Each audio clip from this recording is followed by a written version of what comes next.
Aujourd'hui au programme, la baisse de la TVA à 5,5% sur les carburants promise par Jordan Bardella serait tout simplement impossible. Bienvenue à tous sur la chaîne Octane. Retrouvez une nouvelle vidéo tous les jours résumant l'actu automobile. Alors n'oubliez pas de vous abonner pour ne rien louper. Étant donné que l'actualité automobile est aussi fade qu'une endive sans sauce, une fois n'est pas coutume, nous allons parler aujourd'hui de politique, un monde rempli de belles promesses. Au soir du 30 juin, le Rassemblement national, avec Jordan Bardella au volant, a donc remporté le premier tour des élections législatives. Leur programme, entre autres, réduire la TVA sur les carburants de 20% à 5,5%. Imaginez moins de taxes sur l'essence, de quoi faire rugir de plaisir n'importe quel automobiliste. Mais est-ce réalisable? Eh bien non. Pourquoi? Eh bien tout simplement parce que selon les règles de notre chère Union européenne, cette réduction est tout simplement impossible. La promesse de baisser la TVA sur les carburants est aussi crédible que celle de faire voler des ânes et je vous explique pourquoi. Le RN propose donc une baisse spectaculaire de la TVA sur tous les produits énergétiques et ce dès cet été, juste avant que nous ne prenions la route des vacances.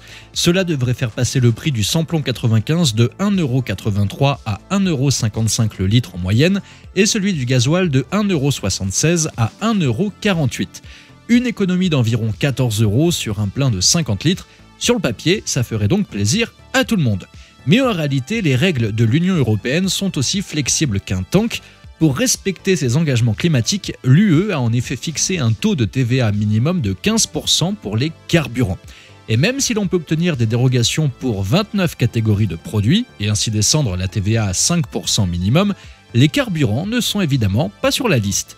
Jean-Philippe Tanguy, le monsieur économie du Rassemblement national, s'attend à une négociation difficile avec Bruxelles pour avoir une dérogation temporaire avant d'envisager une dérogation définitive. Mais avez-vous déjà essayé de convaincre un ours de manger de la salade au lieu du miel? Pas facile, d'autant que dans les textes européens, il n'est prévu aucune possibilité de demander une dérogation pour les carburants. Le RN cite toutefois la Pologne, qui a temporairement baissé la TVA à 8,5% sur le carburant, mais même cette mesure exceptionnelle en réponse à la crise entre la Russie et l'Ukraine n'a duré que 10 mois avant de revenir au taux initial de 23% dans le pays.